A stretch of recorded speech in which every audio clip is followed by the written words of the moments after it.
Olá, sejam todos muito bem-vindos para mais um vídeo aqui do nosso canal Direito e Poesia.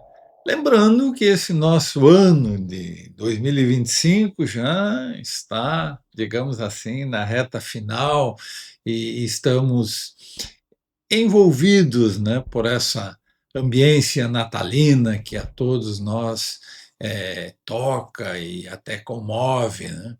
E pensando nisso tudo, esses dias me lembrei que no Natal do ano retrasado, eu estava com minha mulher e minha filha lá na Europa e na verdade, comovido e embevecido diante da beleza da Catedral da Sagrada Família em Barcelona, contemplando aquilo, aquela obra maravilhosa de Gaudí, eu olhava ali para o berço de Jesus, eh, com a Virgem amorosamente dobrada sobre ele, e a figura de José, a figura protetora de São José ali ao lado e tal, envolvido pelos anjos, tocando instrumentos, outros santos da cristandade, pelos animais que foram à manjedoura, né?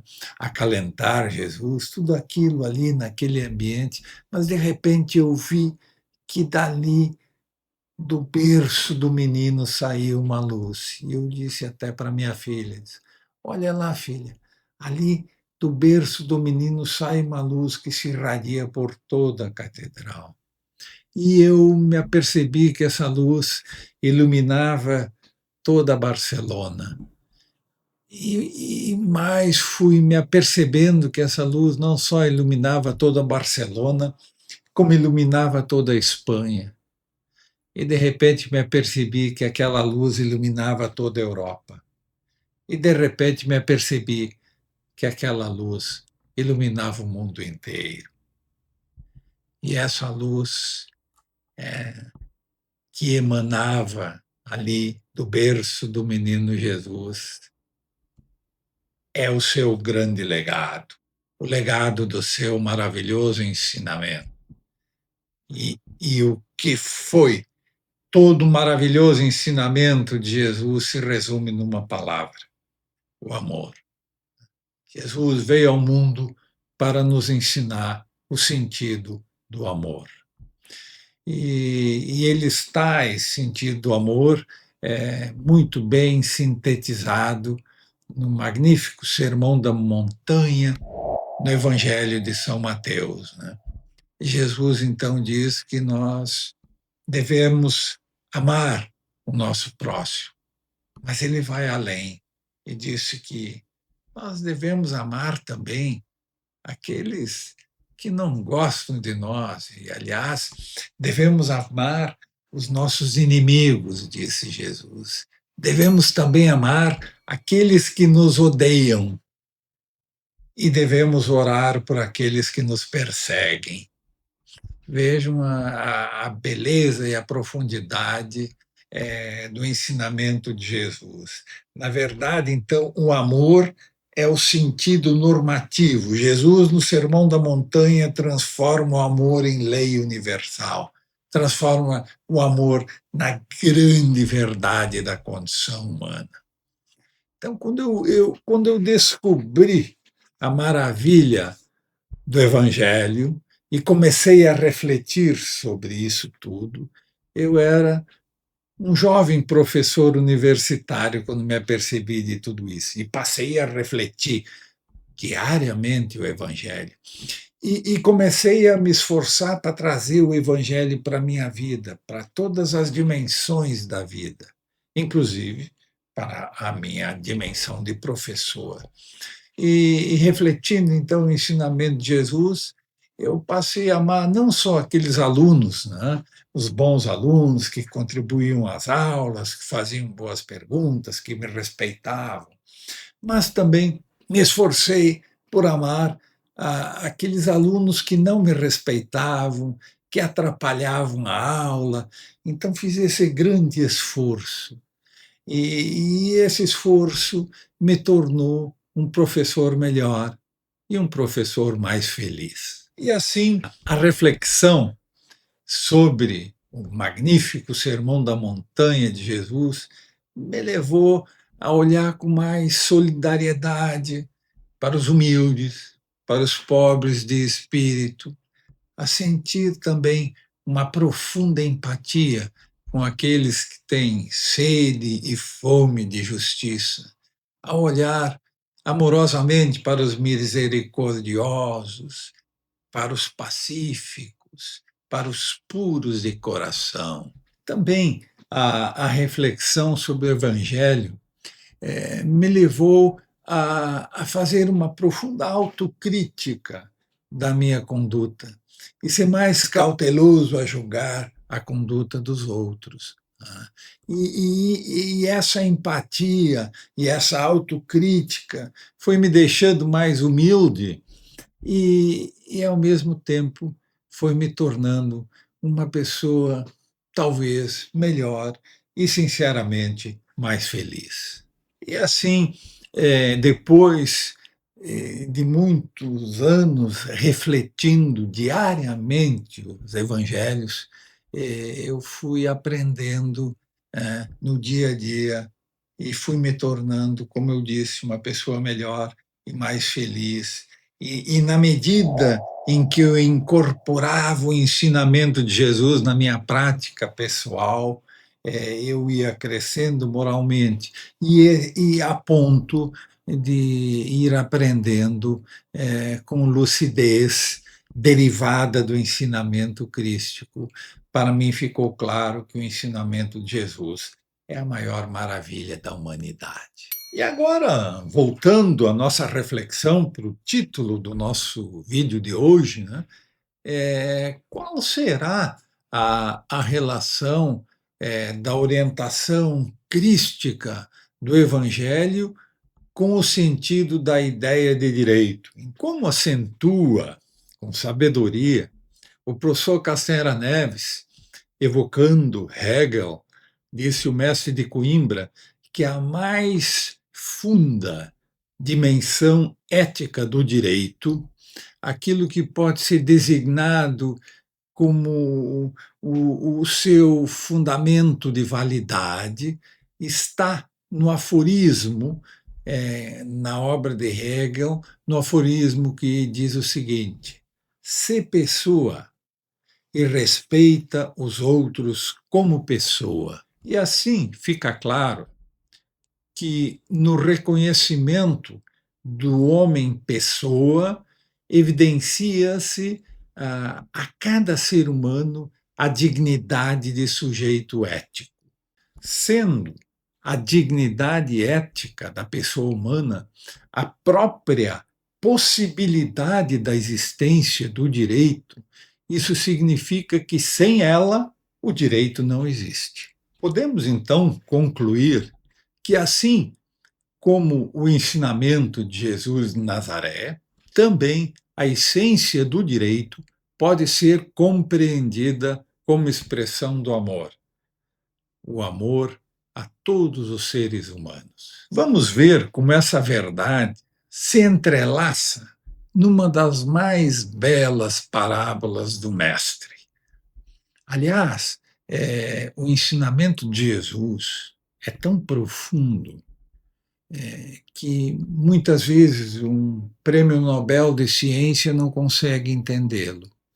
E, ao mesmo tempo, o ensinamento de Jesus é tão simples que uma pessoa analfabeta e iletrada pode compreendê-lo na essência.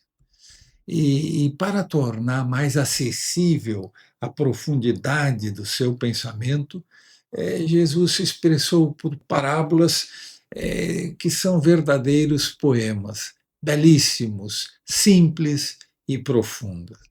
E uma das mais belas parábolas de Jesus está no Evangelho de Lucas, e é a célebre parábola do filho pródigo. Lembra que havia um pai que tinha dois filhos. Uma pessoa de posses, viviam bem numa propriedade rural.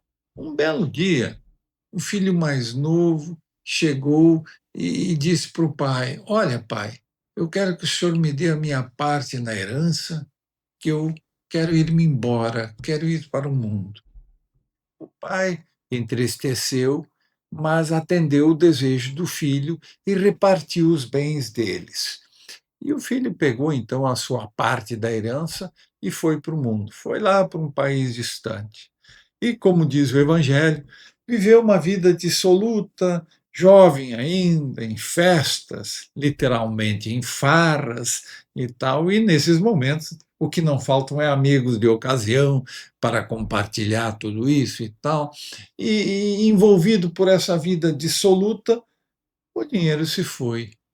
E mal tinha acabado de se esgotar a fonte do seu dinheiro, surgiu ali na região uma grande fome.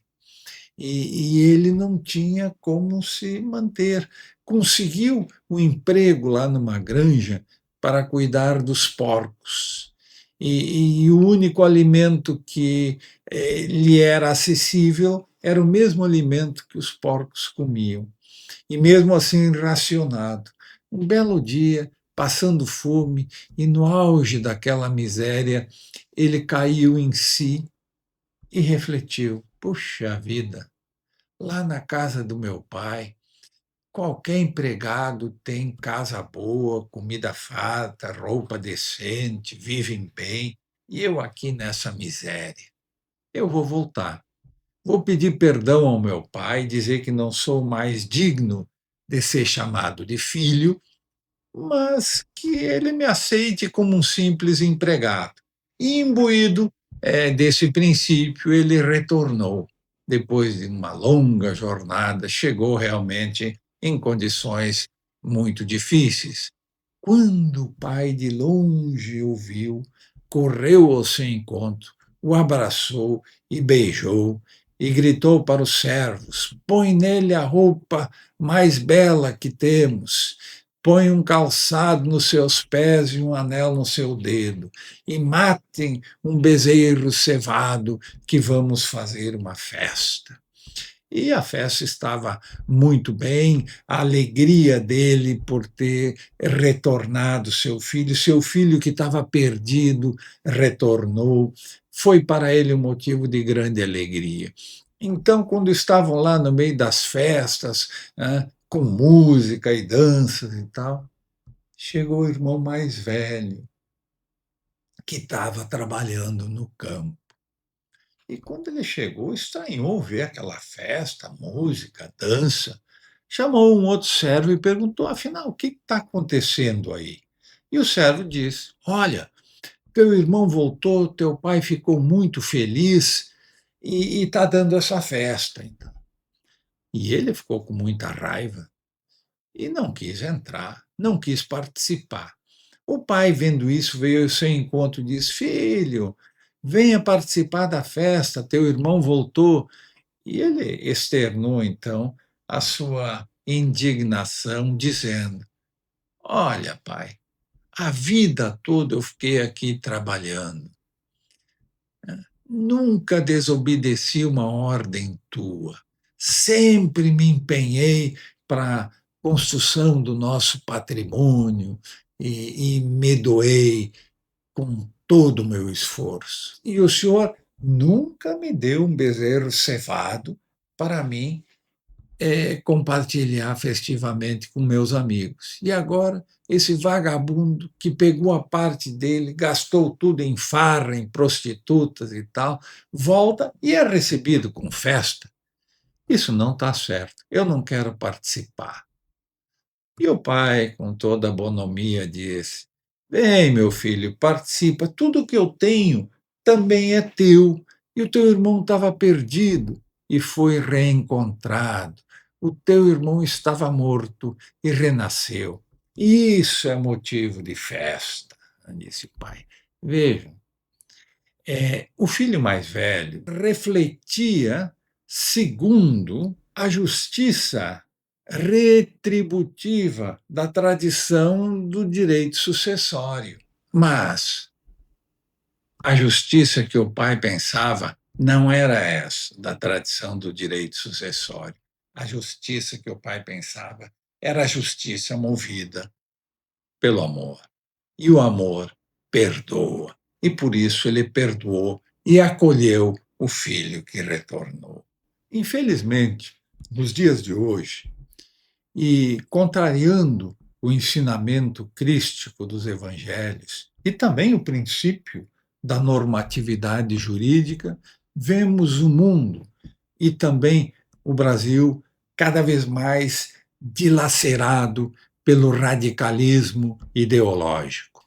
E temos que reconhecer criticamente que todo reducionismo ideológico é sempre uma atitude e movido por uma intenção discriminatória. O radicalismo ideológico não estimula o amor, mas sim a violência e o conflito. Será possível vislumbrarmos hoje um terceiro termo que viabilize uma integração harmônica entre as divergências ideológicas? Será isto possível? Sinceramente, eu acredito que existe uma força que torna isso possível. Essa força, como dissemos lá no início do nosso vídeo, é a força que emana do berço do menino Jesus. Então,